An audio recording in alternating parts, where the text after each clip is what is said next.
아멘. 할렐루야. 하나님은 저와 여러분을 사랑하십니다. 우리 하나님은 좋으신 하나님이십니다. 전후좌우를 바라보시면서 인사합시다. 주의 이름으로 환영합니다. 주의 이름으로 축복합니다. 참 잘 오셨습니다. 할렐루야. 존 록펠러라고 아마 여러분들이 많이 들어보셨을 겁니다.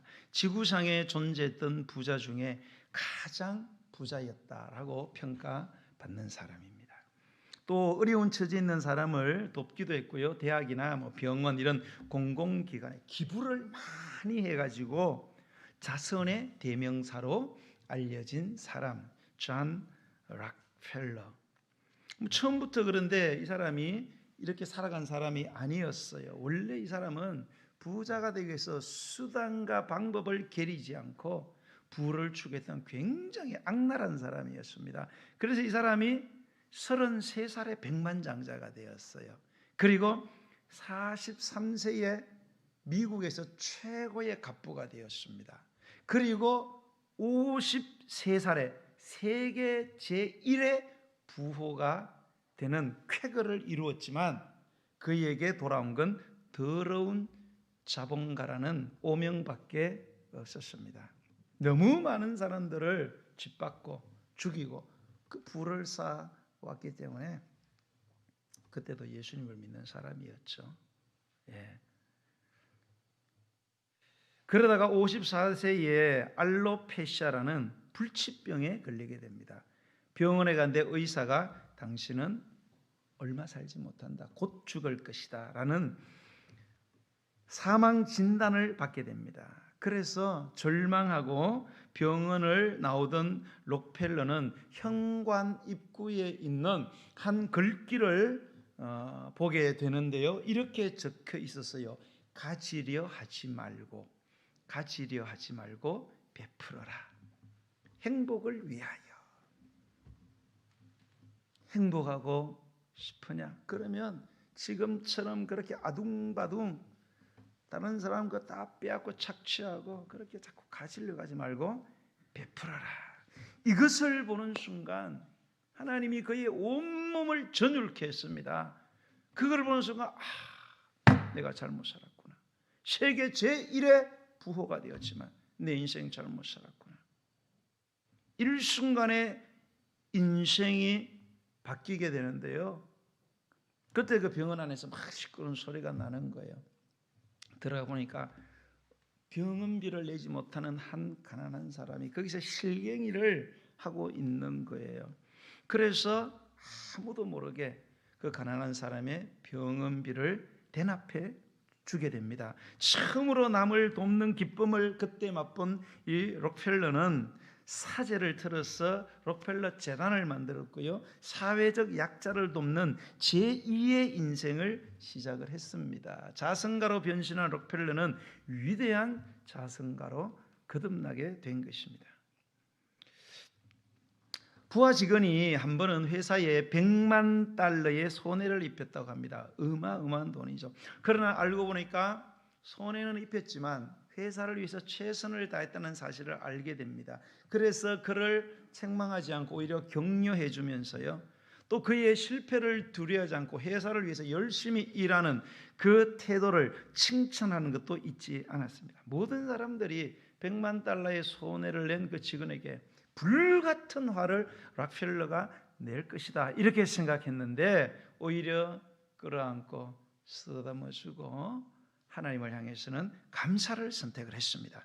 해고를 걱정하던 직원은 감격했고요. 회사를 위해서 전심으로 일하게 되었습니다. 또 록펠러는 다른 부자들에게도 많은 영향을 미쳤대요. 그래서 미국을 기부 문화로 만드는 기부 문화를 대표하는 나라 그러면 미국이랍니다.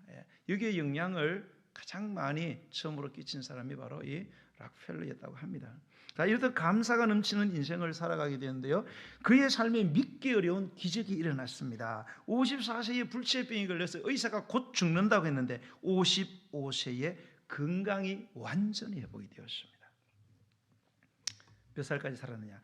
98살까지 살았습니다. 죽는다고 하는 사람이 43년을 더 살게 되었습니다. 눈을 감기 직전에 록펠러는 이런 말을 남겼대요. 살면서 이처럼 행복한 삶이 있다는 것을 미처 몰랐습니다. 인생의 전반기 55년은 언제나 쫓기듯이 살았습니다. 하지만 후반기 43년은 너무나 행복했습니다. 지금까지 지켜주신 하나님께 감사를 드립니다. 이제 하나님과 먼저 떠난 아내를 만나러 가고 싶습니다. 이제는 죽어도 이한 없습니다. 하나님 감사합니다.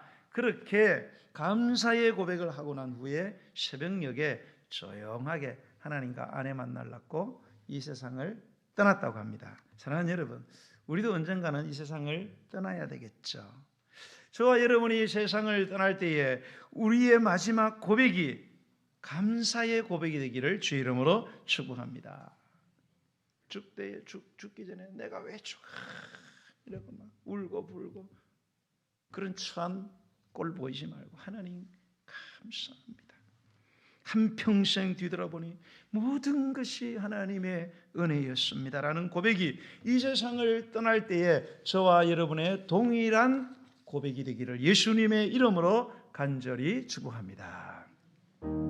지금까지 지내온 것 주의 크신 은혜라 한이 없는 주의 사랑 어찌 이루 말하랴 산악계나 주의 소리 항상 살펴주시고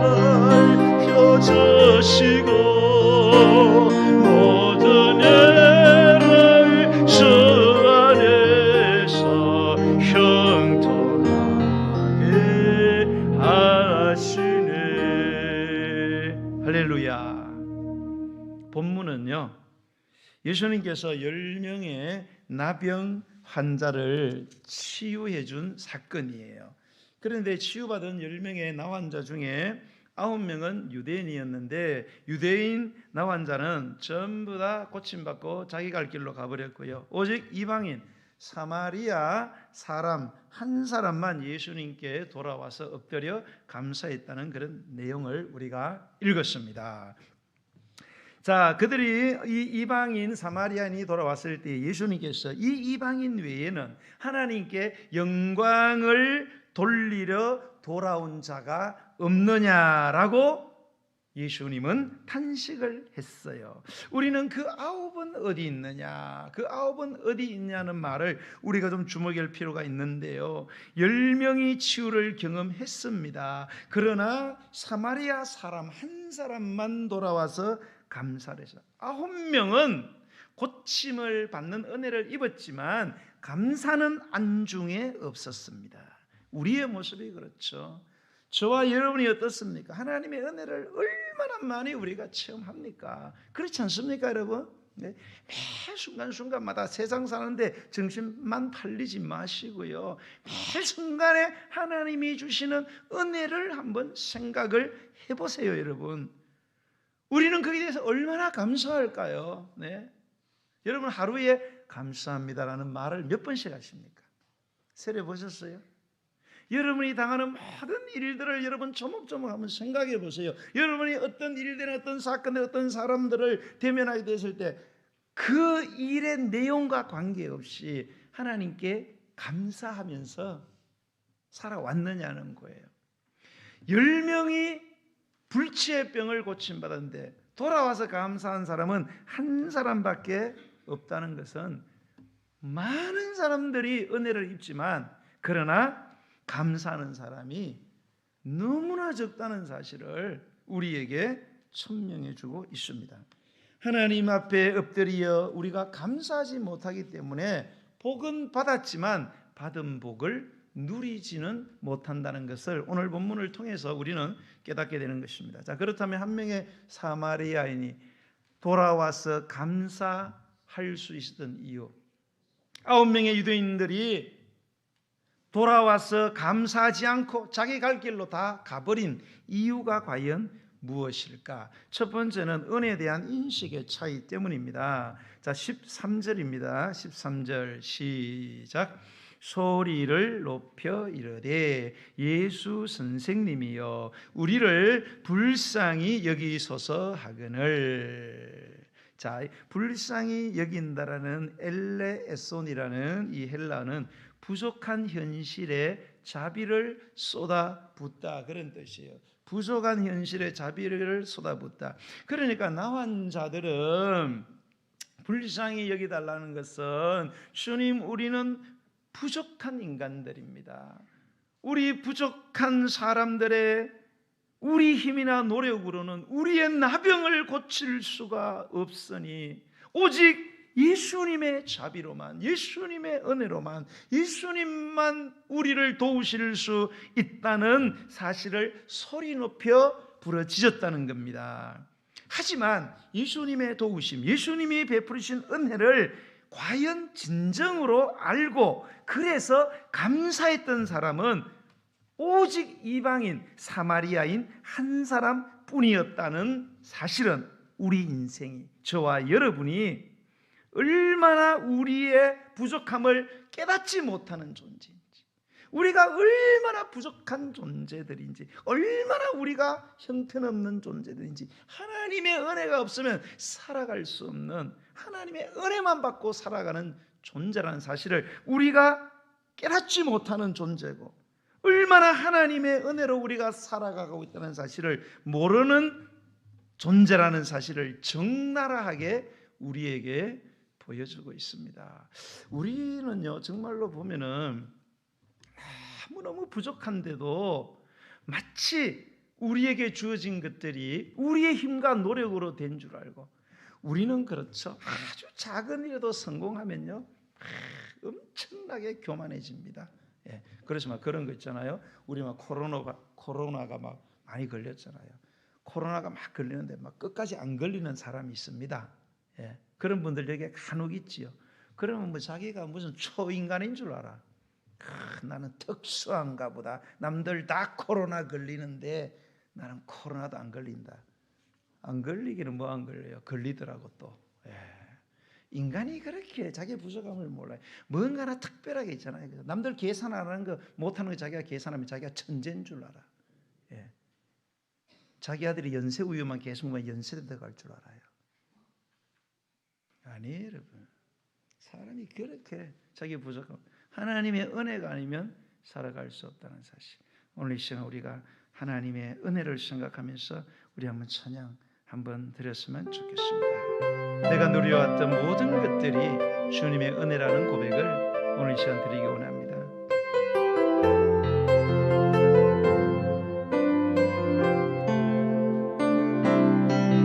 내가 누려왔던 모든 것들이,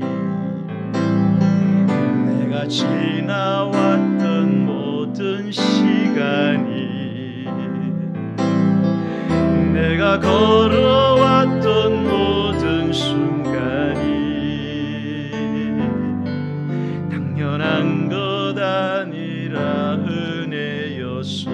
아침 해가 뜨고 저녁에 노을, 아침 해가 뜨고 저녁에 봄의 꽃향기와 가을의 열매, 봄의 꽃향기와 가을 변하는 계절의 모든 순간이, 변하는 계절의 모든 당연한 것 아니라 은혜였소. 당연한 것 아니라 그렇습니다. 모든 것이 은혜, 것이 은혜,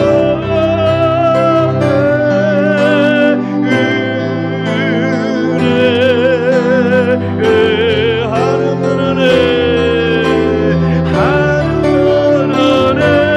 내 삶에 당연한 것 하나도 없었던 것을, 모든 것이 은혜, 은혜여.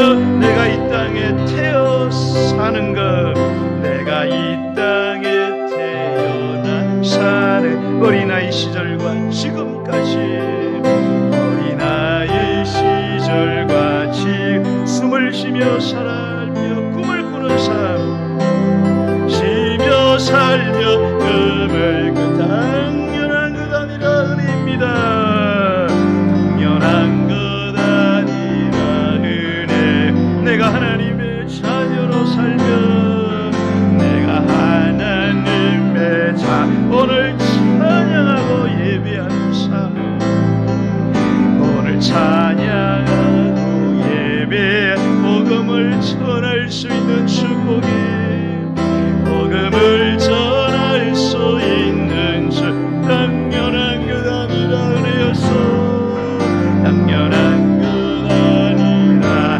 믿습니다. 모든 것이 은혜, 모든 것이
믿습니다. 두 번째는 순종의 여부 때문입니다. 14절의 말씀을 읽어보겠습니다. 시작.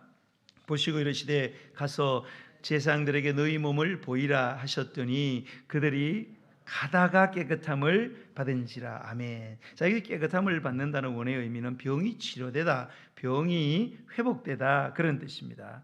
자, 우리가 주목해야 될 단어는 가다가라는 말입니다.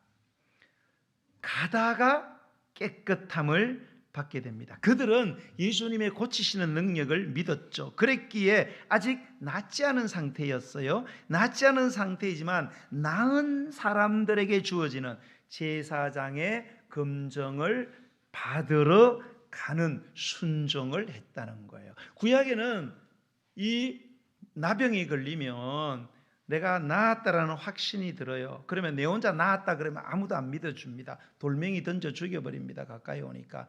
그러면 누구에게?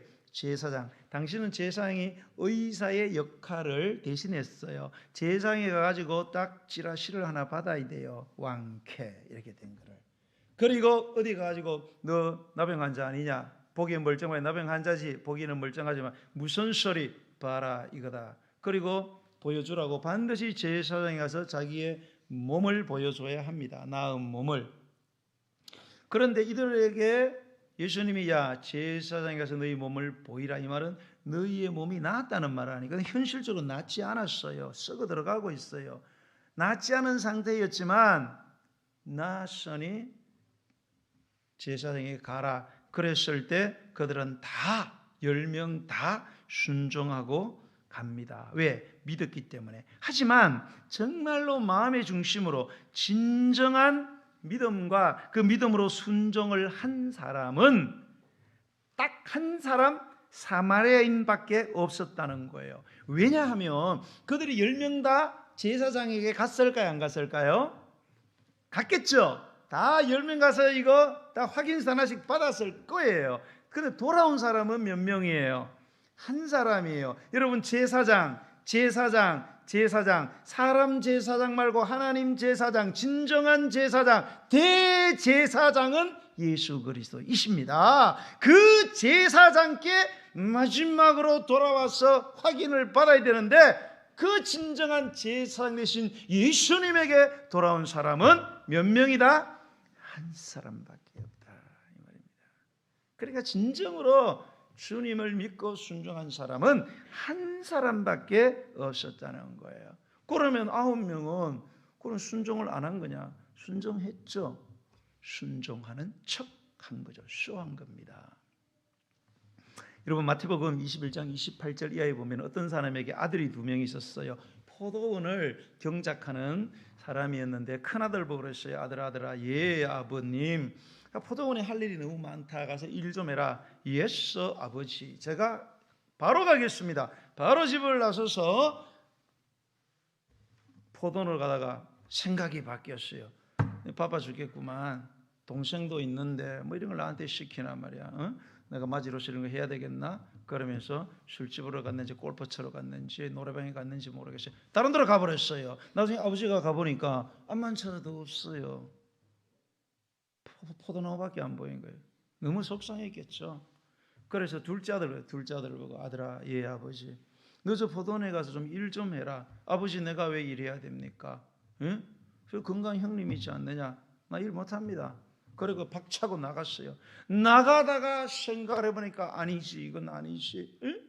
아버지가 누구냐? 아버지가 나 때문에 얼마나 고생을 하고 내가 아팠을 때도 얼마나 나를 위해서 기도해 주고, 우리 아버지가 누구냐? 내가 아버지께 받은 은혜가 얼마나 많은데 내가 이렇게 지금 골프 치러 가면 되겠는가? 내가 이렇게 뭐 술집에 가고 뭐 아가씨 사고 이러면 되겠는가? 아니다. 그러면서 가던 발걸음을 돌이키고 포도원으로 갔다는 거예요. 예수님이 이 비유를 종교 지도자에게 해주고 이런 질문을 던집니다. 이 둘 중에 누가 아버지의 뜻대로 했냐? 자, 아버지 뜻에 순종한 사람이 누구냐? 그러니까 그들이 둘째 아들이니이다. 예수께서 그들에게 시되 내가 진실로 너희에게 이르노니 세리들과 창녀들이 너희보다 먼저 하나님의 나라에 들어가리라. 먼저 하나님의 나라에 들어간다는 것은 세리와 창녀들이 먼저 들어가고 나중에 간다는 게 아니고 너희들은 못 들어간다 그런 뜻이에요. 왜요? 첫째 아들 같이 때문에 순종했어요. 가다가 다른 데로 틀어버렸어요. 순종하는 척했죠. 이런 자들에게는 하나님의 은혜가 임해도 하나님의 은혜인 줄을 모르고요, 자기가 마지로 태어나가지고 부모의 재산 다 상속받고 얼마나 큰 은혜를 받았습니까? 사랑하는 성도 여러분, 한 해가 저물어 가고 있어요. 10월 이제 말이에요. 세일에 이제 기도회 하면은 성탄절 와요. 성탄절 설레지요. 인상이 왜 그래요? 성탄절 예수님 오신 날인데 기쁘시잖아요. 예? 가슴이 두근두근. 나만 가슴이 뛰나 봐. 메리 크리스마스 막 캐롤송 할렐루야, 화이트 크리스마스가 됐으면 좋겠다. 예수님을 기쁘게 드려야지. 이런 마음이 없어요? 심장이 막 벌렁벌렁 뛰어야 되는데, 청년들이 막 애인 만나러 갈 때처럼 막 심장이 뛰본 적이 없나 봐. 사랑을 안 해보셨나 봐요. 크리스마스 오면 이제 금방 1월달이잖아요, 그죠? 한 해가 훌쩍 지나갑니다. 여러분, 여기까지 오면서 나는 그러면 얼마나 하나님의 말씀에 순종했냐 한번 살펴봐야 되지 않겠어요?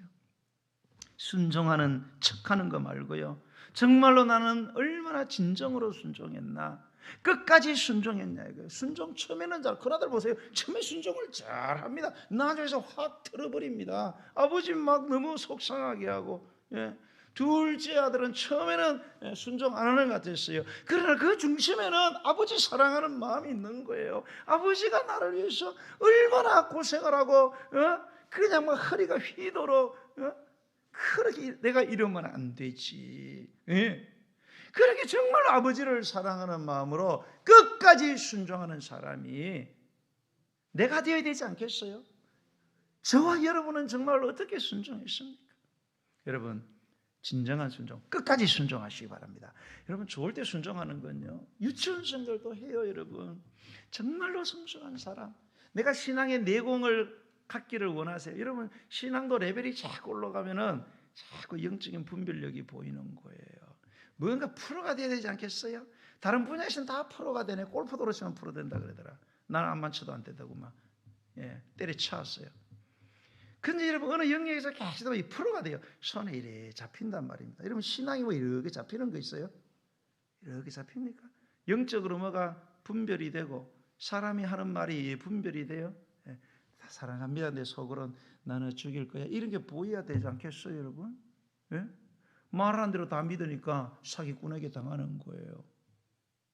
그러니까 신앙도 자꾸 성숙이 돼서 뭔가 이렇게 이게 시골에서 고기 잡을 때도 싹 손 집어넣고 이렇게 하면 타닥타닥 친단 말이다. 팍 잡아버리면 메기 한 마리 잡아가지고 끓여 먹으려는데 뭐 잡은 게 있어야지. 여러분 끝까지 순종하세요. 힘들고래도 첫째 아들처럼 둘째 아들처럼 처음에는 좀 그래도 사람이요 끝을 잘해야 됩니다. 어떤 사람이 일생 동안 선하게 살아서 마지막에 있을 수도 없는 죄를 지었네. 뭐 요즘으로 말하면 수지성, 막 성폭행, 굉장히 성인군자로 살았어. 아이고 그만 나이가 80 넘어서 20대를 성폭행했어. 그 사람 죽었어. 그 사람에서 뭐라고 평가 내려요? 아, 80년 동안 잘 살다 80년 1년 동안 나쁜 짓 했어. 그럼 그 사람 잘 살았다 그래요? 아이고 개판쳤다 그러는 거예요, 여러분. 그런데 막 80년을 진짜 개판치고 살았어요. 그런데 80살 때에 죽어가는 한 생명을 위해서 뛰어들어 가지고 그 생명을 살리고, 물에서 살리는지 아니면은 불에서 살린지 아니면 막 기계 속에 자기가 대신 막 끌어내고 들어가서 자기가 빠가지고 죽었는지 몰라도 그렇게 희생적으로 그 사람이 죽었으면 그 사람 대해서 어떻게 여러분 평가하십니까? 아이고 개판치고 살다가 뭐 조금 괜찮게 살네, 그럽니까? 훌륭하다고.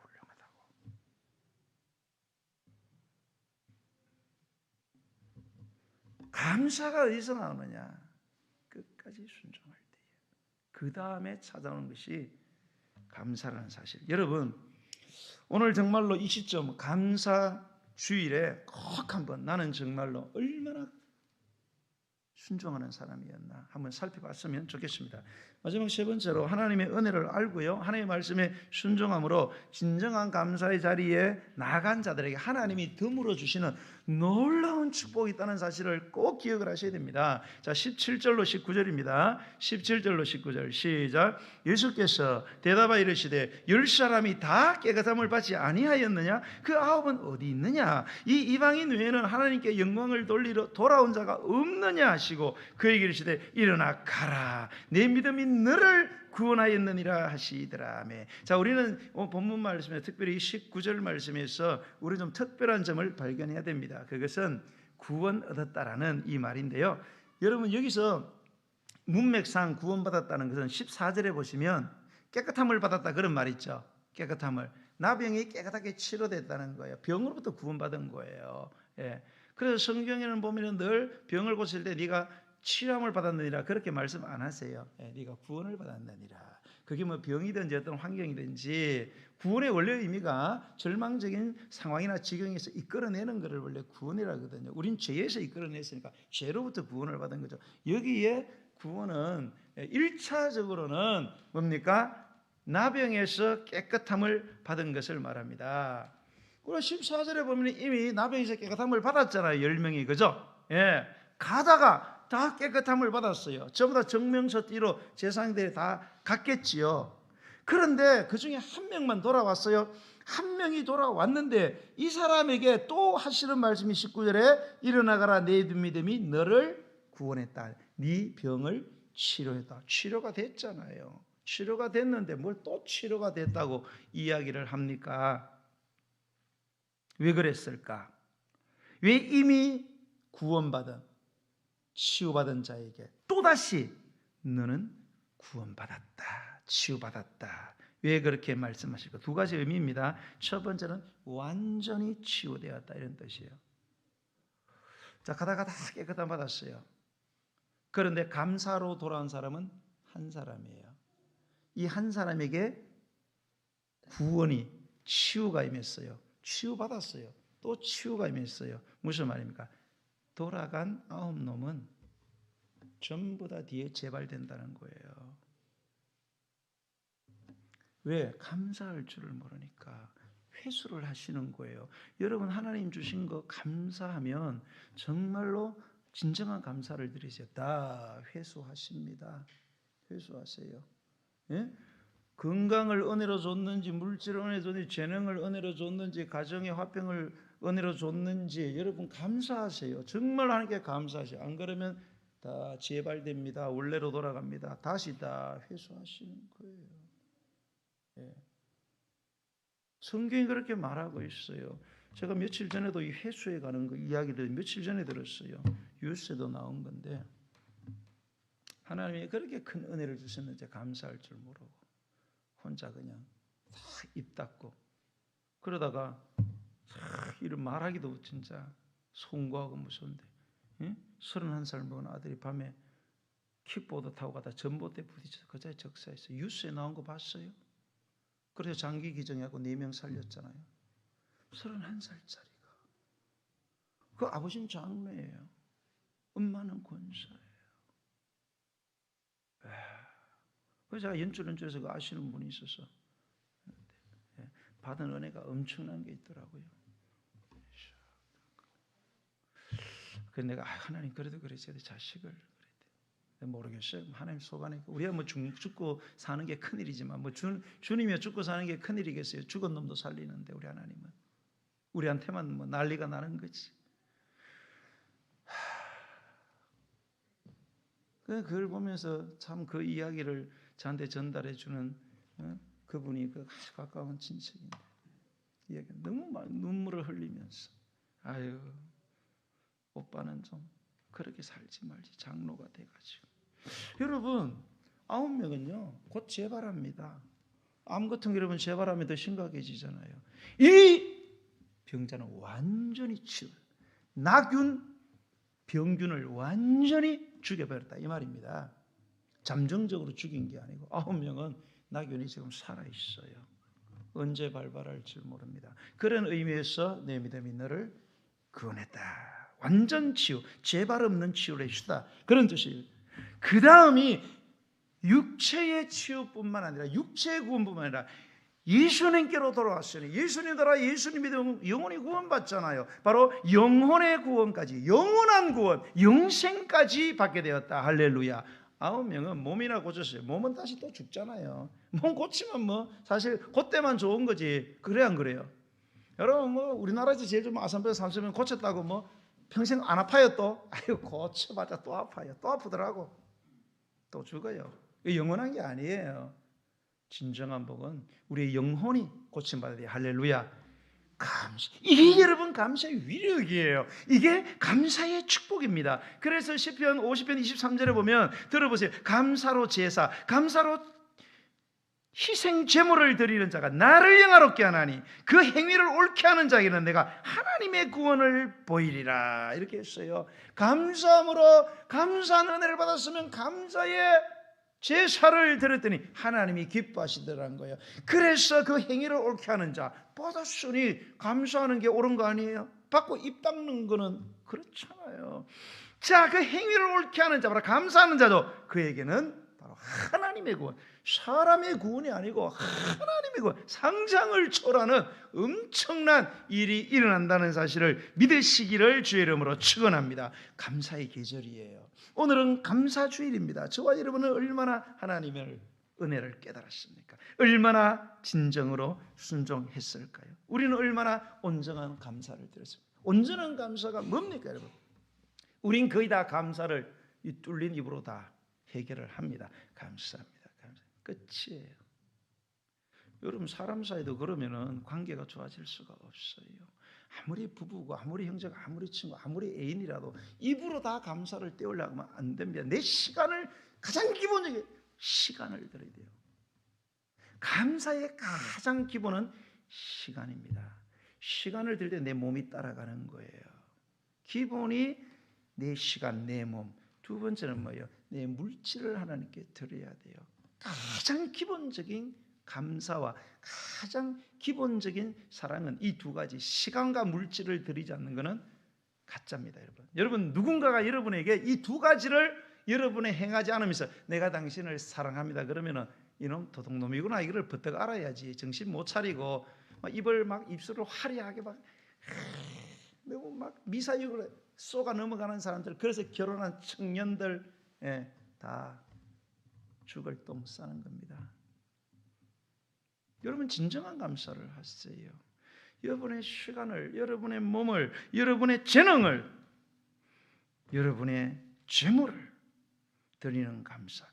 그런 사람으로 지금 이 자리에 내가 과연 감사하며 와 있는지 한번 깊이 묵상해 볼 필요가 있지 않겠습니까? 여러분 감사는 우리의 상상을 초월합니다. 상상을 초월하는 엄청난 능력과 축복의 통로라는 사실. 부족을 만족으로 바꾸어 버리고 슬픔을 기쁨으로, 울음을 노래로, 불통을 형통, 불가능을 가능, 저주를 축복으로, 제한된 것을 무제한으로 바꾸어 버리는 능력, 그리고 받은 것을 누리게 하는 능력이 뭐냐? 하나님께 감사하는 우리의 감사라는 사실을 여러분 꼭 기억하시고요. 오늘부터 여러분 범사에 감사하시기 바랍니다. 범사에. 여러분 하루에 얼마나 감사하며 사세요? 한번 좀 세리 봤어요? 내가 불평하고 짜증내는 거하고 내가 정말 하루를 살면서 과연 내가 매 순간마다 어떤 사람을 만나고 어떤 상황을 직면하고 어떤 일을 당할 때 나는 정말 그게 진정으로 감사하면서 반응하는가? 아니면 인간적으로 자꾸 불평하고 짜증내고 속상해하고 부정적으로 생각하는가? 한번 생각해 보세요. 왜 내 삶 속에 생명이 활력치고 있지 않는지를 한번 생각해 보자고요. 제가 이번 주에 한번 우리 수요일 날 이번에 우리 3층에서 우리 의정부에서 제일 큰 유치원들 원장님들 한 10명 이상 와가지고 세미나 했어요. 막 이거 다 청소해주고 우리 차들 다 빼야 돼요. 이제 차가 열 밑에 들어온다고. 뭐 죽으라고 우리 현욱이하고 그냥 죽을 똥을 싸고 다 청소하고 다 그래갖고 요쪽에 이제 그 보도 있잖아요, 그죠? 보도인데 거기다 차를 이제 우리 스타렉스를 잠깐 댔어요. 근데 제가 좀 많이 좀 바쁜 몸이거든요. 그거를 빼서야 되는데 안 빼고 안 집어넣고 그냥 하루 밤을 잤어요. 그 다음날 아침에 갔는데 제 운전석 문 손꼬리에 딱 찌라시가 하나 꼽혀 있는 거예요. 유성 사인펜으로 휘갈려 쓴 글이 있어요. 내용인적 제가 해석해서 말씀드리면 왜 차를 이따구로 댔냐 그런 뜻입니다. 동네 주민 이렇게 하고 아니 동네 주민이면 내가 이게 온지 제가 1등 왔는데 그것이 어떤 주민이 그렇게 내 차에다가 그리고 평소에는요 자기 차들 계속 대어요 거기다가. 근데 왜 나는 하루 세워놨는데 교회 차인 줄 알았나? 나한테 무슨 억하심정이 있다고 거기다가 찌라시 박아가지고 거기다가 휘갈려 써가지고 동네 주민하면서 차를 왜 있다고 그러더냐. 막 속이 상하게 안 상했겠어요? 예? 굉장히 상했어요. 욕 나올 뻔했어요. 왜 이렇게 재수가 없나 이러면서 그런 기분이 딱 들다가 내가 주님이 왜 그렇게 하셨을까? 다른 차들은 매일 돼도 안 그러는데 왜 교회 차는 갖다 대더니 저번에도 한번 교회 뒤에다가요 또 한번 찌라실로 갖다 붙였더라고요. 저기 차 좀 하도 돼가지고 차 못 되게 스타렉스 박아놨더니 심보를 똑바로 쓰라고 이렇게 또 적어놨더라고. 목사님 제가 봤는데 진짜 얼마나 수치스럽던지 CCTV 보려다가 그냥 안 봤어요. 하나님 왜 그러셨을까? 그래 목사가 감사해야 되는데 평소에 감사를 잘 못하니까 감사하는 거 좀 인품 좀 고치라고 하나님이 그래 하셨구나. 그래서 내가 주님 감사합니다 이렇게 생각을 바꿨어요. 그래서 속이 시원하더라고. 그다 대고 막 욕이라도 했더라면은 지금 설교할 때도 막 찔릴 거 아니에요. 제가 이 소리 못 하잖아요. 그래서 감사해. 감사해요. 모든 일에 여러분 감사하니까 좋더라고요. 예. 감사하니까 자식들도 기뻐하고. 자식들이 왜 말 안 듣는지 아세요? 부모들이요 감사하기 때문에 자식이 말을 안 듣는 거예요. 우리 아버지 엄마 보니까 내가 엄마 아버지 말 들었다가는 큰일 나겠다 이거예요. 그래서 엄마 아버지 보고 너도 나 때문에 고생해봐라. 그리고 말 안 듣는 거예요. 왜? 우리가 하나님 말씀을 안 듣잖아요. 감사하는데 감사할 줄 모르고. 그러니까 여러분 우리 자녀들이요 굉장히 영리합니다. 여러분 자녀들이 말 안 듣는 건 여러분 골탕 먹이는 거예요. 일부러 골탕 먹이고 알고 계세요. 어린아이도 마찬가지입니다. 여러분 골탕 먹이는 거예요. 왜? 엄마 아버지 하는 게 내 마음에 안 든다는 거예요. 그러니까 엄마 아버지 한번 골탕 먹어봐라. 그리고 여러분이 골탕 먹을 때 뒤에서 막 박수 칩니다. 걔들이. 몰랐지요? 범사에 감사합시다. 범사에 감사해서 정말로 하나님의 축복을 받아 누리는 복된 우리 성도님들이 다 되시기를 예수님의 이름으로 간절히 축원드립니다. 네, 우리 찬양 드리면서 우리 예물 드리도록 하겠습니다.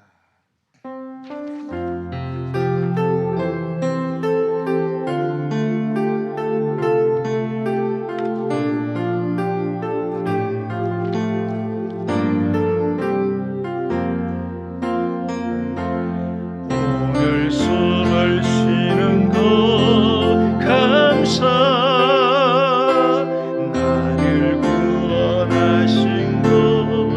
감사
항상 주 안에 항상 주 안에 있음 감사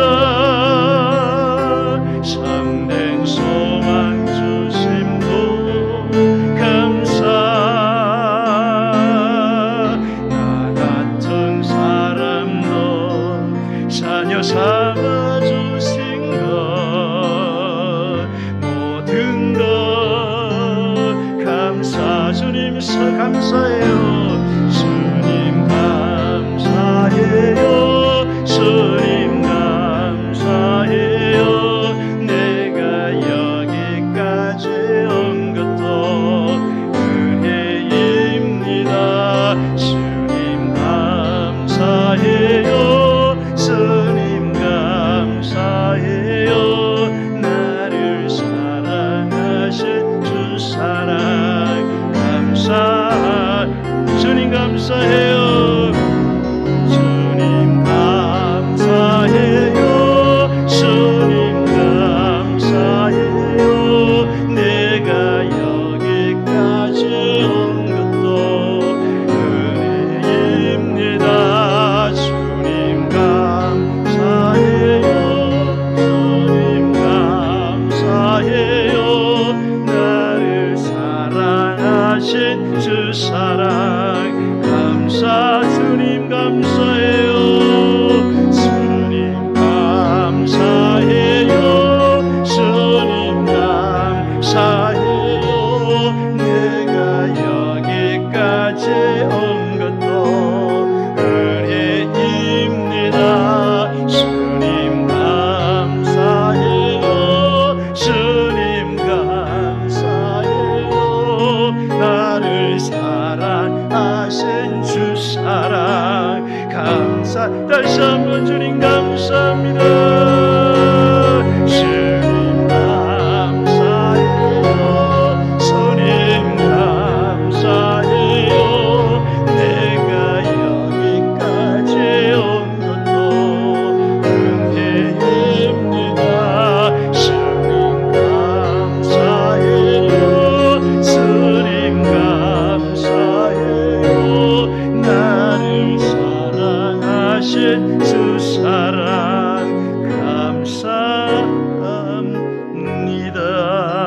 감사합니다. 오늘 시간 추수감사주의를 맞이해서 한 해를 되돌아보시면서 우리는 얼마나 감사했을까 받은 은혜 우리가 기억했을까 그 은혜에 합당한 감사를 올려 드리셨습니까?